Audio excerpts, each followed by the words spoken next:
Omori is a story about pain, trauma, forgiveness, overcoming, acceptance, and so much more that makes this story special. However, before the game was completely finished, there obviously had to be some tweaks to the story before its full release. So, how much did the story change, and could it have been completely different? Also, thanks to this comment for the idea. Now, there is one thing that existed before the game even came about, which many of you already know about: Omori Boy. Omori Boy started way back on December 22nd of 2011, and it was a comic rather than a game. In terms of lore though, there's not really much here other than the personality of Omori Boy, and his personality itself is somewhat like Omori/Sunny we know today. I'd say it's a bit more edgier and much more expressive compared to what we have today. Also, I feel there could be a better term than edgy, I just can't really come up with it right now. But there is a very interesting picture here on page 3 of the whole website, which shows Omori Boy laying down and saying, "It's all my fault." Now, it could just be a coincidence, but can also be a reference to, you know what? Which, if it is, I think it shows at the very least the main points of Omori, such as the truth, were already established way before writing of the game even began. Also, there's another panel where Omori Boy mentions his mother said he has a disease, which I guess would apply also to his current version and how the trauma from the truth affected him. One more thing I want to point out: for a guy who's called Omori Boy, he seems to do a lot of things an adult would do, like drinking and yeah, that. Anyway, moving on. One day, Omocat decided, hey, frick the comic, let's make this a whole game. And their team did just that and got the game backed incredibly quickly. The first major thing I want to look at from this time period is the original Omori trailer from 2014, which was almost 10 years ago. That is very crazy. Starting off, the trailer looks pretty normal. We got Omori in white space with a brief appearance from Ghost Marie. Then some more white space, more art, another Marie, and it goes on like this for a while. Then we see some kind of depressing text that says everything fine is just a distraction from how much the world actually sucks. Which I'm guessing is like what Sunny/Omori was thinking at this point in time, which would make sense since he's kind of very depressed. After, we see this cake falling apart, and then we get to Headspace, which is very short-lived. And for a moment, we see the black space door. So this tells us that the idea of black space was indeed there in 2014. Finally, the beat drops and we arrive in the real world where things get kind of crazy. First of all, we see a very different looking faraway town, which doesn't affect the story at all. I just kind of thought it was cool. Another small thing I want to point out is this really quick frame with what seems to be Marie with blood running down her face. This wouldn't really affect the current story much, but it could be a sign that the way Marie died could have been different from what we saw in the game. Either that, or we simply just saw what her face looked like after the truth. Right after that, we see something else pretty interesting, which is a row of houses and then these guys. Now, this is something we almost never see in the actual game, so there's obviously something different here. After looking through the Omori wiki for a bit, I did manage to find them. They're called Taco, Meido, and Uni. And I hope I'm pronouncing that correctly because everyone always gets on my back about how to pronounce it.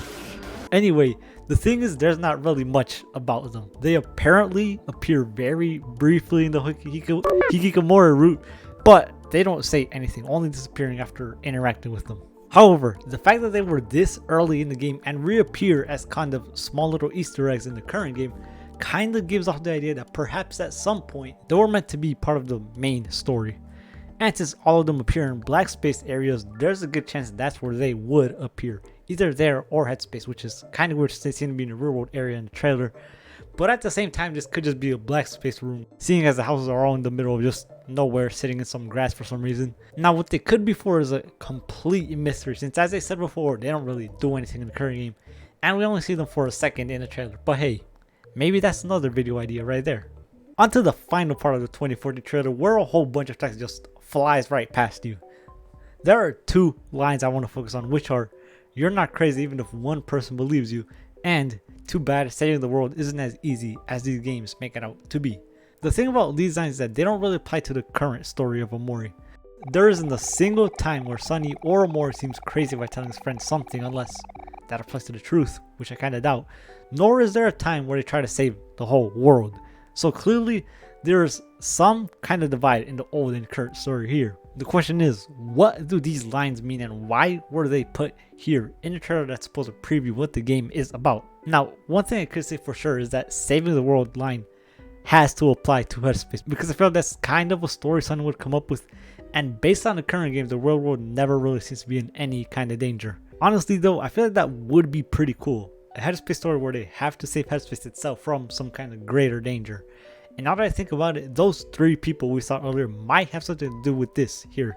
Perhaps these 3 are endangering Headspace, maybe in the same way Stranger was in the current game, and so they had to defeat them one by one and save Headspace. Anyway, beyond that, we have to figure out what this line applies to, which honestly it could be for a lot of things. It could simply be Sonny talking about the truth, or Sonny talking about his Headspace hallucinations. Maybe they manifested more in the original story, or maybe even some other thing that never made it into the final product. I think for sure it had some purpose, especially since it is in the trailer. But in the end, whatever it was for most likely just got cut. Therefore, I have nothing to analyze here.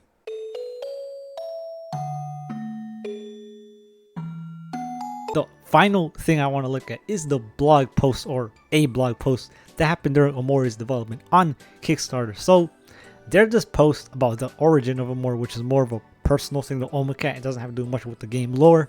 But in the post, there's a very interesting thing mentioned. There's a section where Omocat mentions Kickstarter goals for the game, and one of which includes extended side quests. In this paragraph, she says, if this stretch goal is reached, we'll be adding more daily quests, some extra kind of scary mini bosses, and at least 2 major hard to find side quest strings that involve multiple people in the town and may spawn alternate endings. This is very interesting to me. At some point they were planning to add a side quest that could give you alternate endings in game. Now looking at the side quest now, this is obviously scrapped, but I'm pretty sure it was replaced with what we have now, which is basically getting flowers if you complete them through the true route. Still though, imagine the possibilities of an alternate ending with extended side quests. I feel like it would be a pretty cool idea, but then I just imagine someone trying to complete all the side quests before they finish the game, and then you're just like, you did it, you beat the game, wow. But you want to know the biggest change in the Omori lore? Mori didn't have a title. Sadly though, this is probably where I have to end the video, and that is because if you read this, it says there was a lot of secrecy behind the game during development, and of course people outside the team probably knew nothing about what the game was about, which is good for spoilers but also very bad for this video. In short, it's pretty hard to find stuff on what Omori was originally about when a lot of that stuff was kept a secret and in the end scrapped. But still, we did find a few things. There was a whole bunch of scrapped content that could have majorly changed the story, alternate endings, and even hints that implied a whole nother story. And did I forget that Basil originally had a gun? So, in conclusion, I think Omori originally did have the big moments of the story planned out, like the truth and the black space, but they also seem to approach it in a different way before coming up with the final script that is now, the one that we have now. There was obviously a lot of scrap stuff in those alternate ending things, but overall I think the main idea stayed pretty much the same. And if there is, something that I missed, please do let me know in the comments, because I would very much like to know. I do feel terribly sorry for those who waited since 2011 though.